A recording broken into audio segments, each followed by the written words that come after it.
Hello, this is Paul Pasha at Catalysis, and I'm with you today to talk about some of the foundational principles in the Shingle model that we use as the foundation of our work with our Catalysis customers that we believe lead to a sustaining lean transformation. These two foundational principles include leadership with humility and respect for every individual. And in today's discussion, I'm going to focus on respect for the individual. So what does that mean? To me, respect for every individual means to have empathy for those around you, to think about the impact of your action and behaviors on others.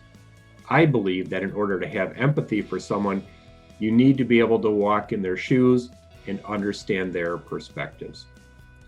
The Shingle model shows respect for every individual at the base of their pyramid of principles and lists it as a cultural enabler, meaning that it is part of the foundation that all other principles are built on. If your organization is not living this principle, you will not truly be able to demonstrate any of the other Shingo principles. So, how do you show respect for someone?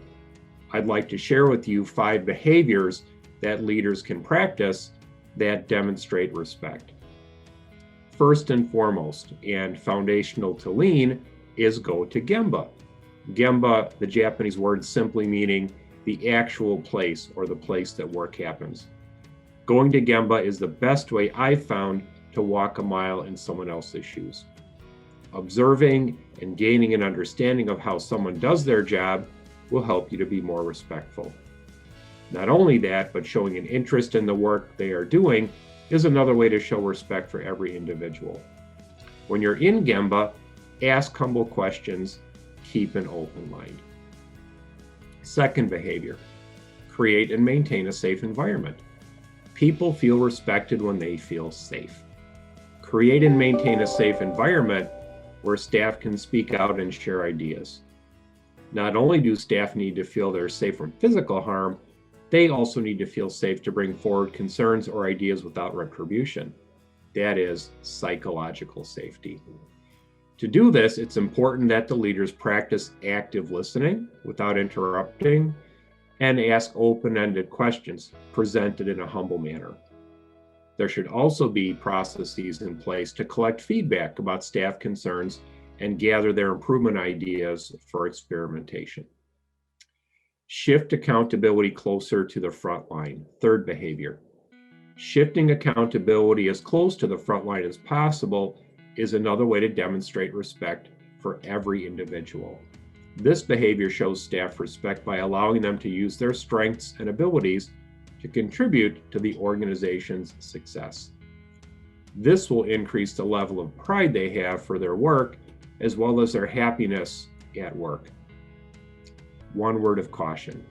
For this to be effective, you must clearly define what a person is accountable for and then respectfully hold them to it.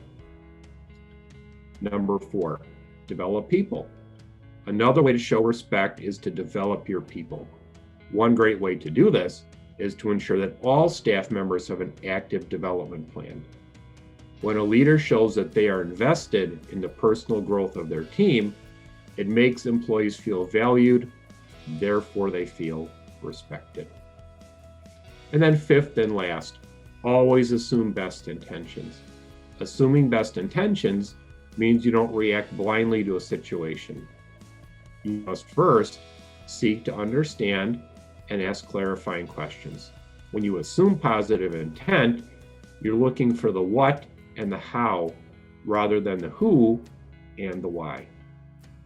The Shingle principle, respect for every individual, is foundational to creating a culture of continuous improvement and striving for organizational excellence. It truly is fundamental to not only achieving a lean transformation, but to maintaining it over time. Without respect, none of the other 9 principles will work.